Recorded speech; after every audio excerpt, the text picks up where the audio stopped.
다 같이 마음과 뜻과 정성을 다해서 새벽 기도해 드리겠습니다.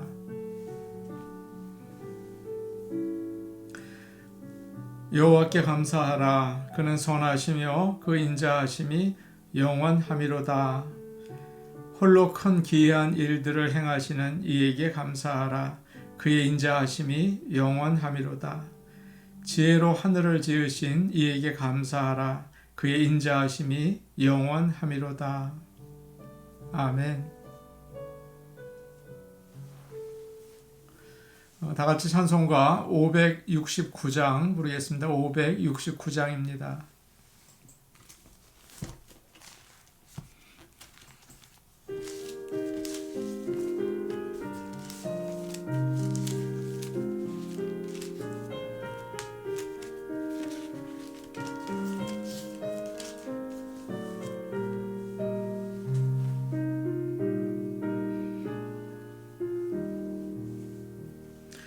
선한 목자 되신 우리 주 항상 인도하시고 푸른 풀밭 좋은 곳에서 우리 먹여주소서. 선한 목자 곳에 주여 항상 인도하소서. 선한 목자 곳에 주여 항상 인도하소서. 양의 문이 되신 예수여 우리 영접하시고 길을 잃은 양의 무리를 항상 인도하소서. 선한 목자 곳에 주여 기도 들어주소서. 선한 목자 곳에 주여 기도 들어주소서. 음이 많고 약한 우리를 용납하여 주시고 주의 넓고 크신 은혜로 자유 얻게 하셨네. 선한 목자 곳에 주여 지금 나아갑니다. 선한 목자 곳에 주여 지금 나아갑니다. 일찍 주의 뜻을 따라서 살아가게 하시고 주의 크신 사랑 베푸사 따라가게 하소서. 선한 목자 곳에 주여 항상 인도하소서. 선한 목자 곳에 주여 항상 인도하소서. 아멘.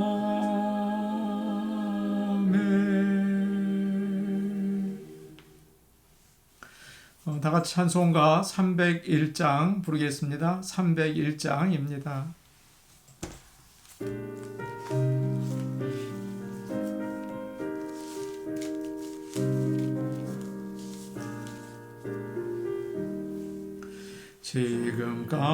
지금까지 지내온 것 주의 구신 은혜라. 한이 없는 주의 사랑 어찌로 말하랴.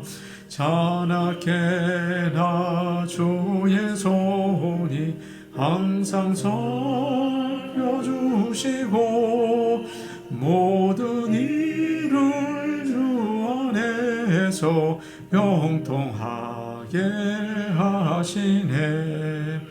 몸도 마음도 연약하나 새 힘 않네. 물 붓듯이 부으시는 주의 은혜 족하다.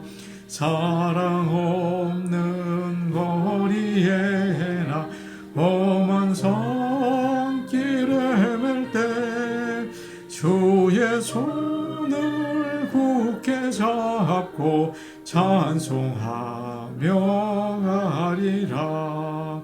주님 다시 배올 날이 날로 날로 다가와 무거운 짐 주께 맡겨 벗을 날도 멀지 않네. 나를 위해 예비하신 고향 집에 돌아가 아버지의 품 안에서 영원토록 살리라. 다 같이 하나님 말씀 같이 보시겠습니다. 오늘 우리에게 주시는 하나님의 말씀은 구약성경 느헤미야 9장 12절에서 22절 말씀입니다. 느헤미야 9장 12절에서 22절 말씀입니다.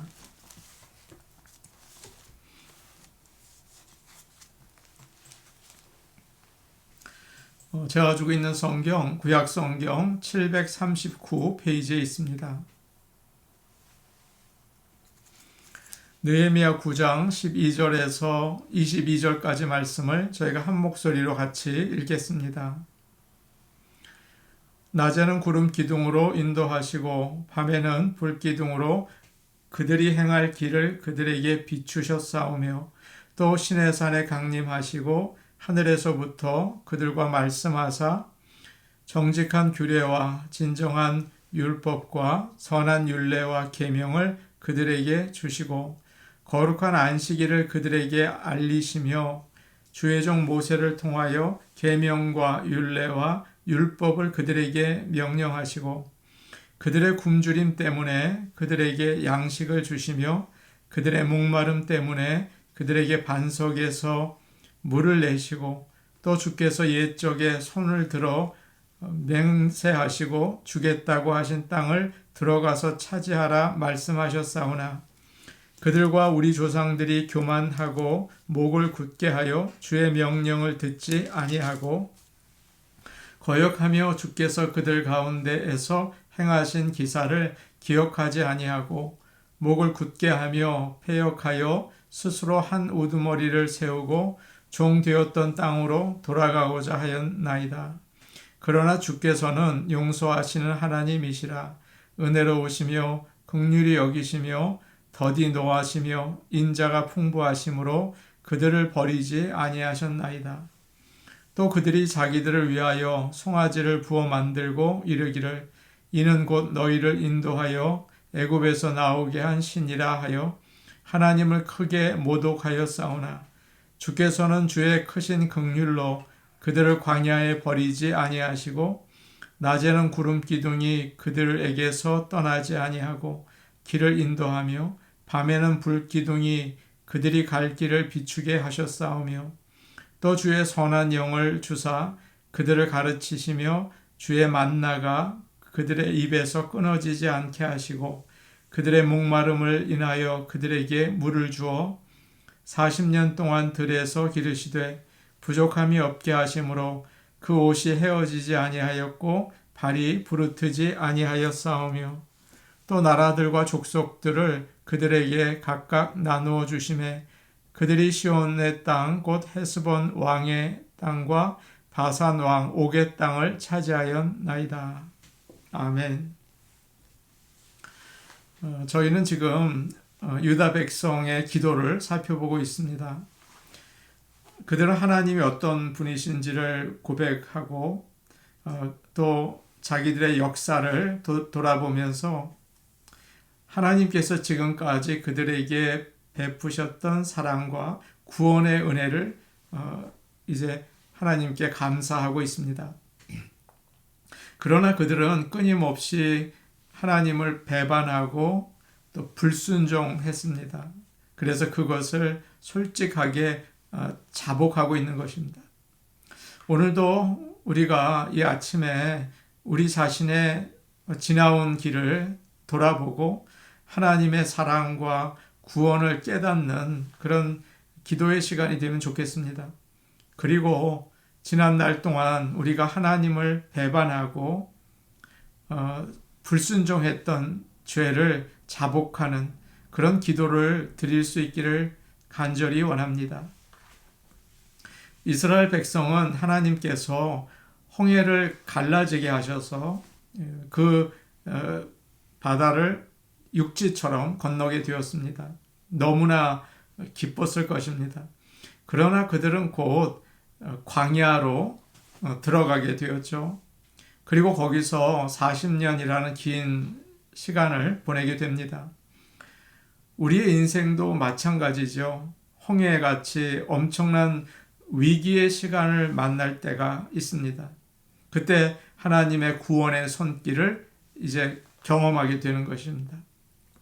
그러나 그런 감격적인 순간도 있지만 대부분의 경우는 어떻습니까? 광야와 같이 길고 지루하고 괴로운 시간을 보내게 되죠. 광야는 언제나 목마르고 외롭고 어디로 가야 할지 모르는 그런 사막입니다.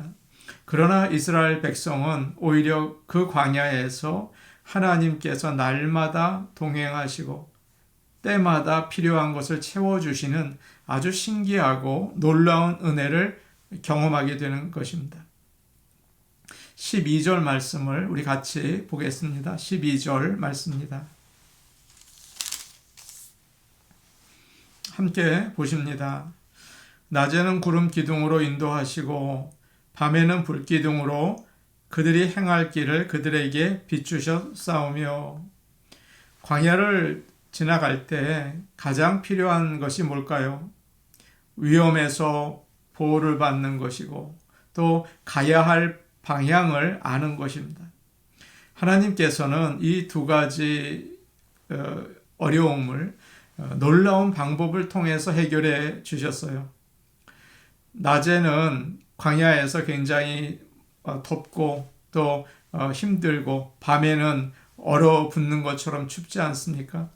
그래서 하나님께서는 낮에는 구름 기둥으로 햇빛을 막아서 선선하게 해주셨고 밤에는 불 기둥으로 히터가 되어서 사람들이 춥지 않게 따뜻하게 해 주셨습니다.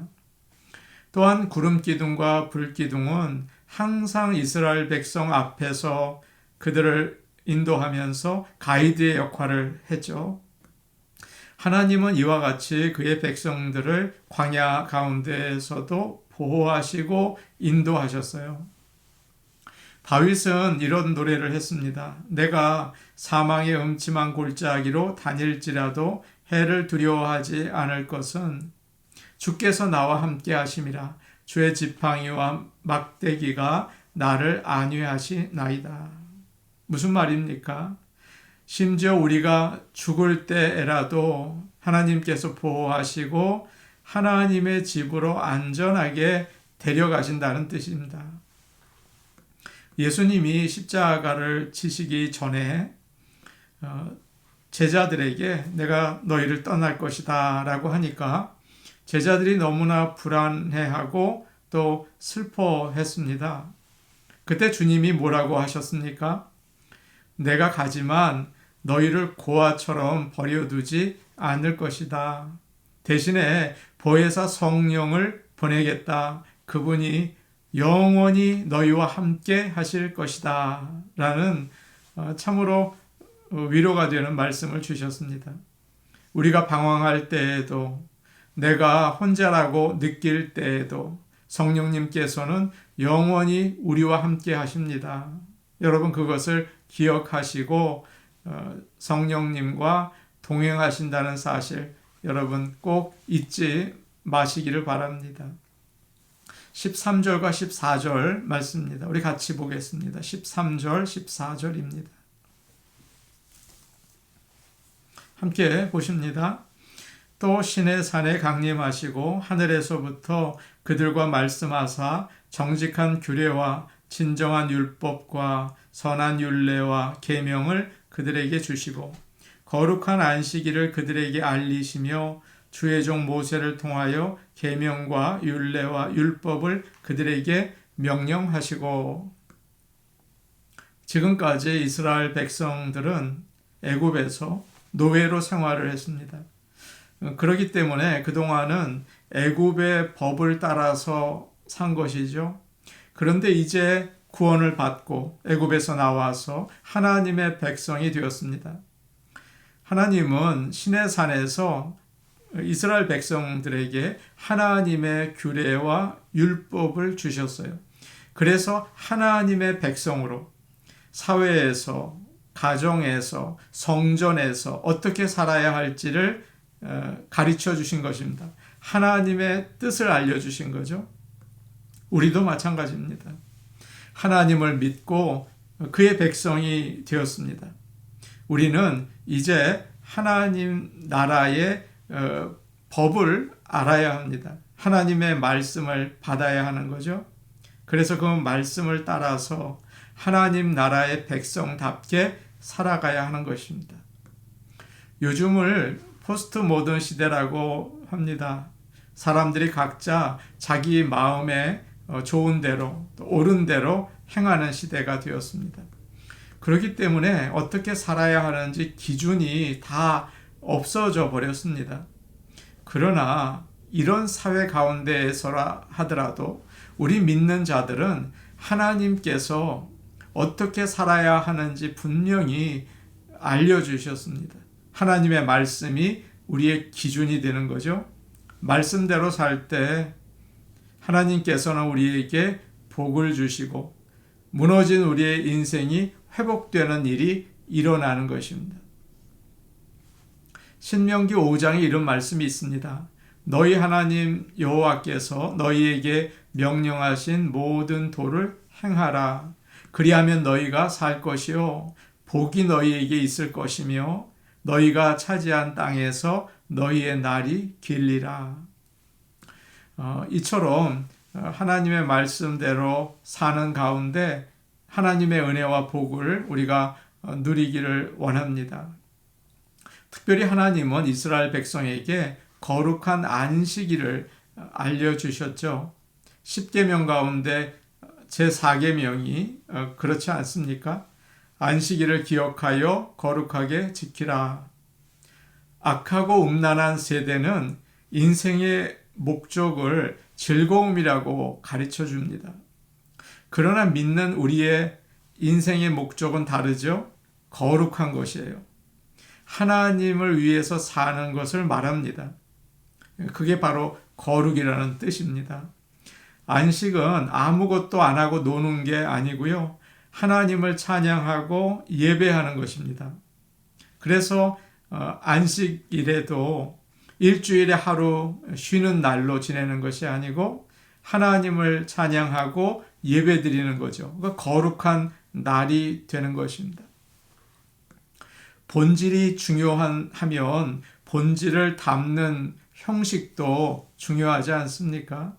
주님이 주신 법을 따라서 일주일에 하루 거룩한 주일을 지키는 것이 얼마나 중요한지 모릅니다. 잊지 마시고 주일 성수 우리가 모두 하기를 원합니다. 15절 말씀 우리 같이 보겠습니다. 15절 말씀입니다. 함께 보십니다.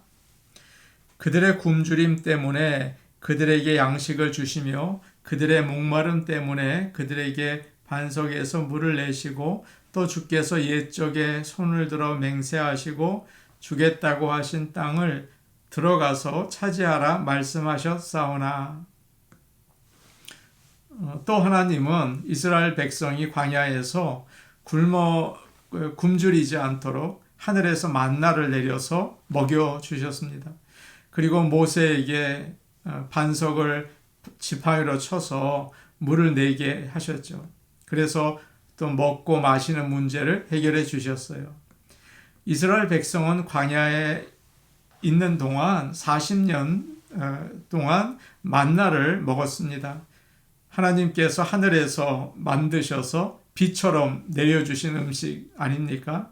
그걸 먹고 부족함 없이 모두 건강하게 살았어요. 하나님은 그를 의지하는 자에게 천국에 가서 하나님이 준비한 잔치에서 먹는 날까지 우리에게 필요한 일용할 양식을 주십니다.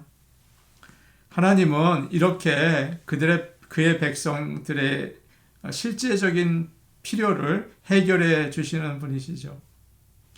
우리가 잘 아는 복음 성가 중에 그런 찬양이 있습니다. 기도할 수 있는데 왜 걱정하십니까? 기도하면서 왜 염려하십니까? 주님 앞에 무릎 꿇고 기도해 보세요. 마음을 정결하게 뜻을 다하여 기도할 수 있는데 왜 걱정하십니까? 기도하면서 왜 염려하십니까? 우리가 필요한 것을 우리 주님은 이미 다 아십니다. 솔직하게 그리고 겸손하게 구하시기를 바랍니다. 반드시 채워주십니다. 빌립보 4장 6절 말씀입니다. 아무것도 염려하지 말고 다만 모든 일에 기도와 간구로 너희 구할 것을 감사함으로 하나님께 아뢰라. 빌립보서 4장 19절 말씀입니다. 나의 하나님이 그리스도 예수 안에서 영광 가운데 그 풍성한 대로 너희 모든 쓸 것을 채우시리라. 필요 없는 것까지 사치하면서 살게 그렇게 주시지는 않습니다. 그런 건 필요 없는 거다, 안 된다라고 거절하실 거예요. 그러나 우리에게 꼭 필요한 것을 주시죠. 광야를 걸어가면서 하나님을 의지하시기를 바랍니다. 먹을 것이 없고 물이 없고 죽을 것 같다 하더라도 하나님의 구원의 은혜를 기억하시고 믿음으로 구하시기를 간절히 바랍니다. 마지막으로 16절, 17절을 우리 같이 보겠습니다. 16, 17절입니다. 그들과 우리 조상들이 교만하고 목을 굳게 하여 주의 명령을 듣지 아니하고 거역하며 주께서 그들 가운데에서 행하신 기사를 기억하지 아니하고 목을 굳게 하며 패역하여 스스로 한 우두머리를 세우고 종되었던 땅으로 돌아가고자 하였나이다. 그러나 주께서는 용서하시는 하나님이시라. 은혜로우시며 긍휼히 여기시며 더디 노하시며 인자가 풍부하심으로 그들을 버리지 아니하셨나이다. 하나님은 지금까지 놀라운 기적으로 이스라엘 백성들을 구해 주셨죠. 필요한 것을 또 다 주셨죠. 그러면 하나님께 감사하고 무슨 일이 있어도 하나님만 보면서 살 것 같은데 어떻게 했다고 되어 있습니까? 그들은 다 잊어버렸습니다. 그리고 지금까지 자기들이 잘해서 살아왔다고 생각을 한 거예요. 그래서 교만해서 주제넘게 행동을 하고 목이 뻣뻣해져서 하나님의 말씀을 듣지 않았습니다. 민수기 14장을 보면 12명의 정탐꾼들이 가나안 땅을 살피고 돌아와서 보고를 하죠. 그 땅은 젖과 꿀이 흐르는 땅입니다. 그런데 우리가 그 백성을 이기지 못할 것입니다. 그들은 우리보다 강합니다. 그렇게 보고를 하니까 이스라엘 백성은 우리가 애굽으로 돌아가자 그러면서 한 지휘관을 세우고 돌아가려고 했어요. 그때 하나님께서 화가 나셨죠. 이스라엘 백성을 다 멸하겠다고 하셨습니다. 모세가 간절히 중보 기도를 할 때 그들을 살려주셨죠. 사랑하는 여러분, 우리도 하나님께서 지금까지 나의 인생 가운데 베풀어 주신 은혜를 잊지 마시고 언제나 하나님의 말씀을 믿고 나가시기를 원합니다. 내 생각만 가지고 판단하고 내 힘으로 하려고 할 때 우리는 넘어지게 되죠. 여호수아와 갈렙처럼 하나님께서 우리를 그 땅으로 인도하실 것이다. 하나님의 약속을 바라본 것처럼 우리도 믿음의 눈으로 바라볼 수 있기를 원합니다. 모든 것이 끝난 것 같은 마지막 순간이라 할지라도 하나님이 함께 하시고 구원하신다는 것을 믿으시기를 바랍니다. 오늘 우리가 기도하려고 합니다. 우리의 과거를 돌아보고 유다 백성처럼 하나님은 긍휼의 하나님이시고 은혜의 하나님이시다 고백하며 하나님께 의지하시는 기도가 되기 바랍니다. 우리 개인 각자 우리 함께 기도하시겠습니다. 하나님, 지금까지 놀라운 손길로 인도해 주시고 베풀어 주신 은혜를 감사합니다. 하나님의 말씀을 믿고 믿음으로 살게 하여 주시옵소서. 기준 없는 시대에 우리가 삽니다. 하나님의 말씀을 하나님 나라의 법으로 알고 그 말씀대로 살게 하여 주옵소서. 우리 성도들 주일 성수 할 수 있게 도와주시고 그동안 대면 예배에 나오지 못한 성도들을 예배로 초청하시고 인도하여 주옵소서. 우크라이나의 전쟁을 멈추어 주옵소서. 우리 같이 기도하겠습니다. 하나님 아버지, 지금까지 지내온 것은 하나님의 은혜입니다. 인생의 고비에서 홍해 가운데 길을 내신 주님께서 저의 인생 가운데 그런 놀라운 일을 행하셨습니다. 감사와 찬송을 올립니다. 또한 필요할 때 꼭 필요한 것들을 아낌없이 허락하여 주셨습니다. 하나님 아버지, 믿음의 눈으로 주님이 하신 모든 일들을 보게 도와주시고 하나님의 말씀을 믿고 따라갈 수 있도록 역사하여 주시옵소서. 하나님 아버지, 간절히 기도합니다. 우리에게 믿음을 주시옵소서. 은혜로우신 아버지 하나님, 우리가 이제 주일 예배 모든 성도들이 주일 성수를 할 수 있게 지켜주시옵소서. 대면 예배에 참여하지 못했던 분들도 하나님 아버지 인도하셔서 함께 예배드릴 수 있게 하여 주시고 우크라이나의 전쟁을 주님께서 막아주시며 멈추어 주옵소서. 예수님의 이름으로 기도하옵나이다. 아멘. 하나님 아버지, 지금까지 우리의 과거를 돌아볼 때 하나님의 은혜가 아니면 있을 수 없었습니다. 하나님 아버지, 감사합니다. 그 은혜를 잊지 말게 하시고 주님이 하신 그 놀라우심을 기억하고 하나님을 바라보며 믿음으로 살아갈 수 있게 인도하시며 하나님 나라의 법, 하나님의 말씀을 따라 주의 백성으로 살게 하여 주옵소서. 예수님의 이름으로 기도하옵나이다. 아멘. 오늘도 하늘나라의 법, 하나님 말씀을 따라 사시기 바랍니다. 개인 기도하시겠습니다.